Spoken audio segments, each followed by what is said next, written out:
The clinking of expensive wine glasses filled the air at Le Jardin, my brother David's favorite restaurant for showing off his wealth. I sat at the far end of the table, watching him hold court among our family members, his Rolex catching the light with every grandiose gesture. And then, he boomed, I closed the Henderson deal right there in my corner office. 47th floor, overlooking the entire city. He turned his attention to me, his smile dripping with false concern. How's your workspace, Sarah? Still in that tiny office at the university? Our parents exchanged knowing looks. David had always been their golden child, Harvard MBA, fast-tracked to partnership at Sterling and Brooks Investment, marriage to Jessica, the perfect socialite wife. Meanwhile, I'd chosen academia, much to their perpetual disappointment. The office suits my needs, I replied quietly, taking a sip of water. What David didn't know was that my tiny office was just for show. My real work happened in the executive suite of the business school's new wing, the one named after me, though I'd donated anonymously. Oh, come on, David laughed, his voice carrying across the restaurant. It's barely bigger than a closet. Jessica, darling, remember when you visited Sarah's office last year? Didn't you say it reminded you of your household staff's break room? Jessica, immaculate in her Chanel suit, tittered politely. Well, it was cozy.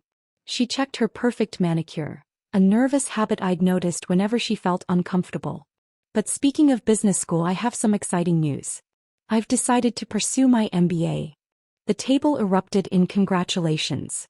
David beamed proudly. That's right. My brilliant wife got accepted into Riverside Business School's executive program. Top-ranked in the country.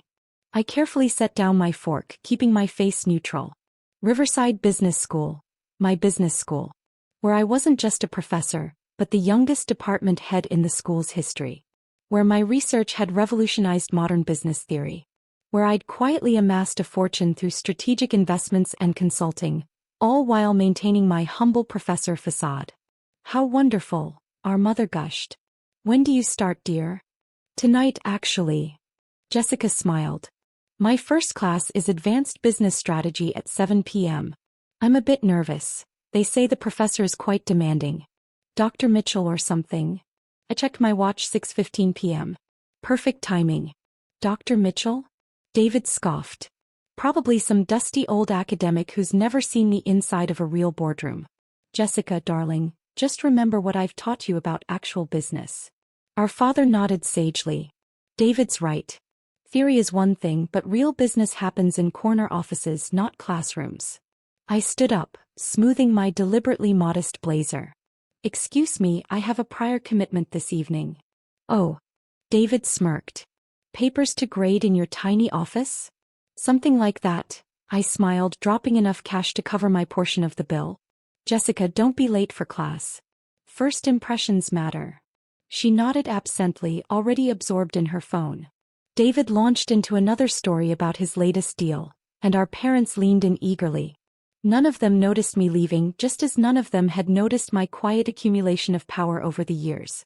In my car, a modest Toyota I drove to maintain appearances, I changed into my teaching outfit, a perfectly tailored Armani suit hidden under an unassuming cardigan. My tiny office contained a complete wardrobe for occasions like this. The drive to Riverside took 15 minutes. I entered through the faculty entrance, nodding to security guards who straightened respectfully as I passed. The Mitchell School of Business, named after my grandmother, who'd secretly funded my education against my parents' wishes, gleamed with state-of-the-art technology and modern architecture. In my executive suite, I reviewed the class roster one final time. Jessica Brooks, front and center on the list. My secretary knocked softly. Dr. Mitchell? The board members would like to confirm tomorrow's endowment meeting. And the Goldman Sachs partners are still waiting for your decision on their consulting offer. Tell the board I'll be there. As for Goldman, I smiled, thinking of David's endless bragging about his finance connections. Let them wait another week. Now, if you'll excuse me, I have a class to teach. I gathered my materials and headed to Lecture Hall A, the same hall where I'd first dreamed of becoming more than just David's quiet sister. Students were already filing in, their excited chatter filling the space.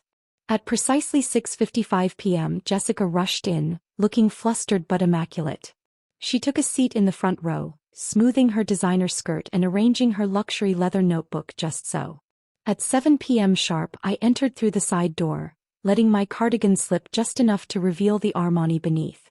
The room fell silent. "Good evening," I said clearly, watching Jessica's eyes widen in recognition. "Welcome to Advanced Business Strategy. I'm Dr. Sarah Mitchell, department head and your professor for this semester." Jessica's perfect French manicure clattered against her desk as her phone slipped from her fingers. The color drained from Jessica's perfectly made-up face as I began my opening lecture. Her manicured hands trembled as she tried to take notes, her Mont Blanc pen making uncharacteristically messy scrawls across her premium leather notebook. "Business strategy isn't about corner offices or closing deals over expensive wines," I stated, deliberately echoing David's earlier boasts. "It's about understanding market dynamics, recognizing patterns, and most importantly," I paused, meeting Jessica's shocked gaze, "knowing that true power often operates quietly behind the scenes." For the next 2 hours, I commanded the lecture hall with the authority that came from years of success both in academia and in the business world. My consulting firm, Mitchell Strategy Group, had quietly shaped policies for Fortune 500 companies. My investment portfolio, managed through a series of discrete holding companies, had outperformed most hedge funds. All while my family thought I was just grading papers in my tiny office. As I discussed case studies, I could see Jessica's professional composure cracking. Every time I mentioned a major corporation or business leader, her expression flickered. She knew these were clients who paid astronomical fees for my advice, companies where her husband was merely a mid-level partner.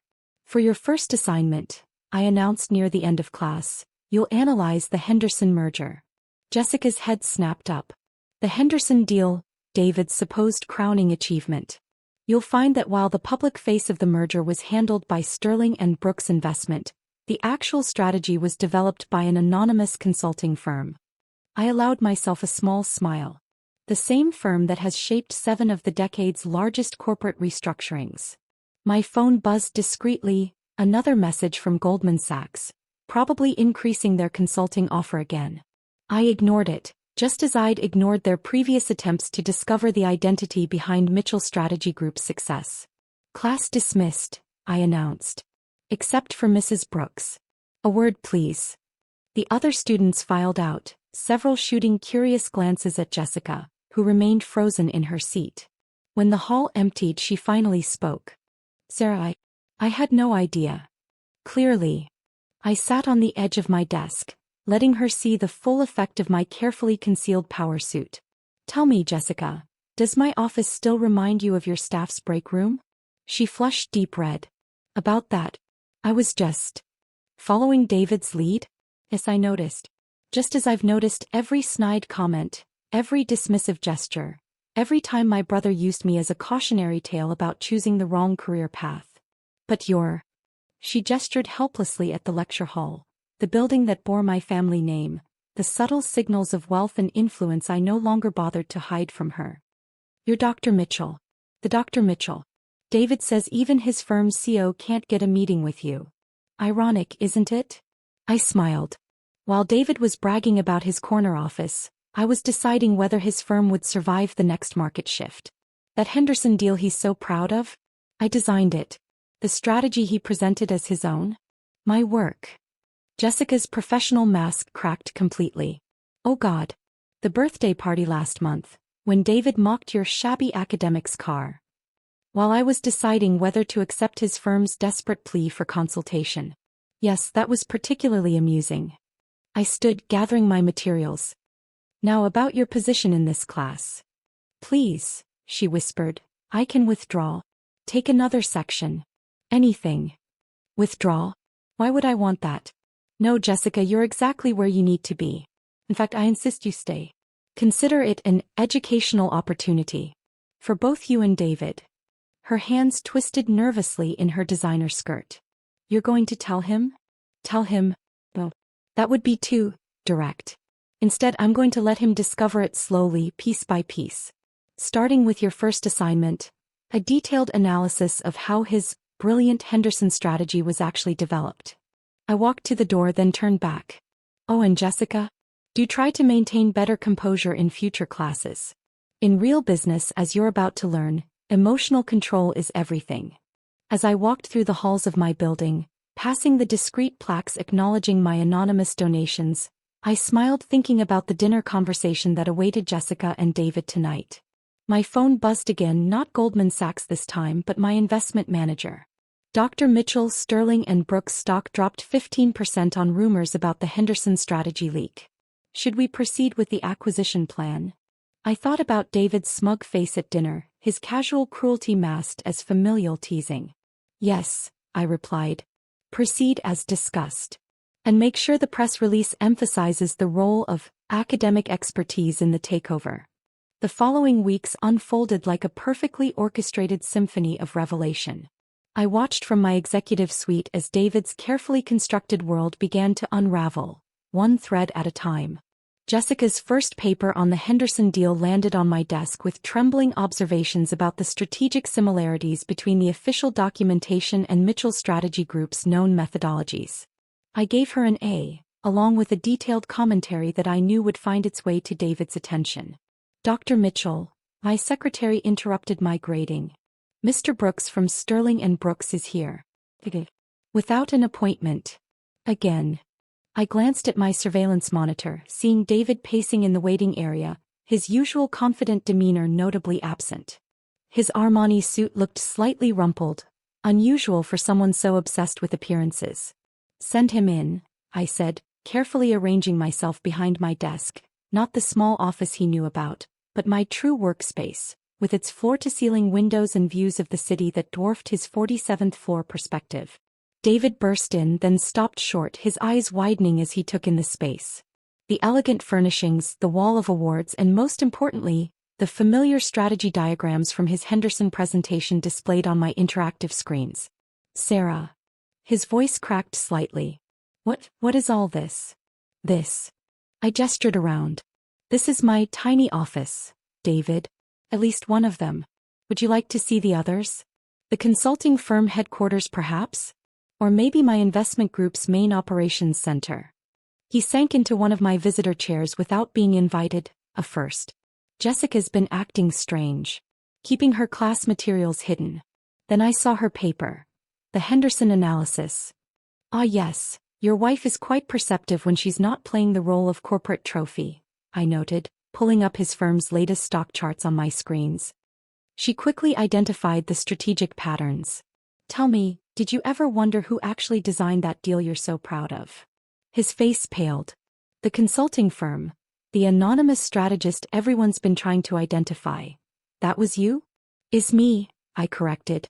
Present tense. Just as I'm the one deciding whether to approve Goldman Sachs' latest attempt to acquire your struggling firm. Struggling. He straightened defensively. We're one of the top. You were, I cut him off, displaying more charts. Until rumors started circulating about the true origin of your strategies. Amazing how quickly clients lose confidence when they realize their star performer has been taking credit for someone else's work. David's hands gripped the armrests. Why didn't you ever say anything? All those dinners, all those times you mocked my career, belittled my choices, used me as an example of failure. I stood, walking to the window. He gave me the perfect cover, David. While you were bragging about corner offices, I was building an empire. While you were flaunting your wealth, I was multiplying mine in ways you can't imagine. The Mitchell School of Business, he whispered, realization dawning. The anonymous donor. Grandmother would have appreciated the irony, I smiled. She always said true power doesn't need to announce itself. Speaking of announcements, have you seen today's financial news? I pulled up the breaking headlines. Mitchell Strategy Group acquires controlling interest in Sterling & Brooks, academic excellence meets corporate finance. David's face went from pale to ashen. You bought my firm? Your former firm, I corrected. The board voted this morning. They seemed quite eager to accept my offer, especially after reviewing the origin of your supposed strategic innovations. He stood up shakily. Sarah, please. We're family. Family. I raised an eyebrow. Like when you told the Henderson Group not to waste time talking to that academic sister of yours.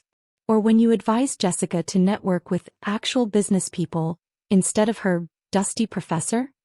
My phone buzzed, Jessica's name appearing on the screen. Ah, perfect timing. Your wife has just submitted her latest assignment, a fascinating analysis of hostile takeovers disguised as friendly acquisitions.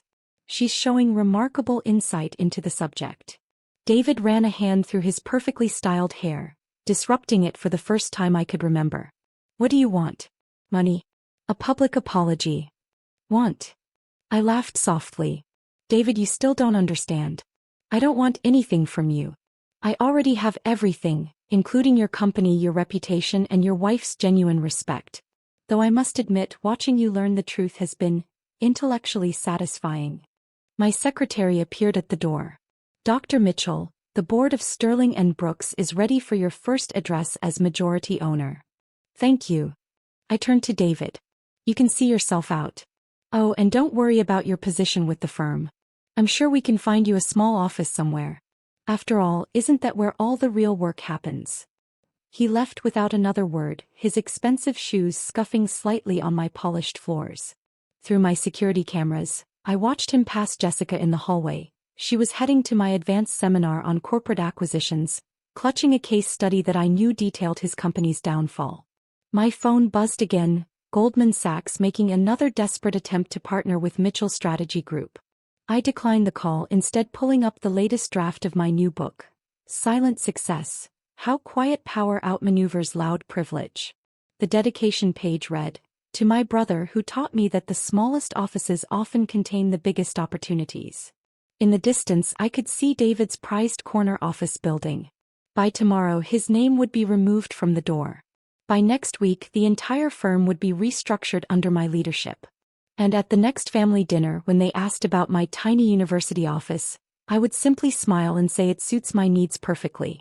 Because sometimes the best revenge isn't in showing your power, but in letting others discover it themselves, one devastating revelation at a time. After all, as I taught in my very first lesson, the lesson Jessica now understood all too well, true power operates quietly behind the scenes, waiting for the perfect moment to reveal itself. And in the end, my brother's mockery had given me something priceless. The satisfaction of watching him learn in the most painful way possible, that sometimes the smallest office contains the biggest surprises.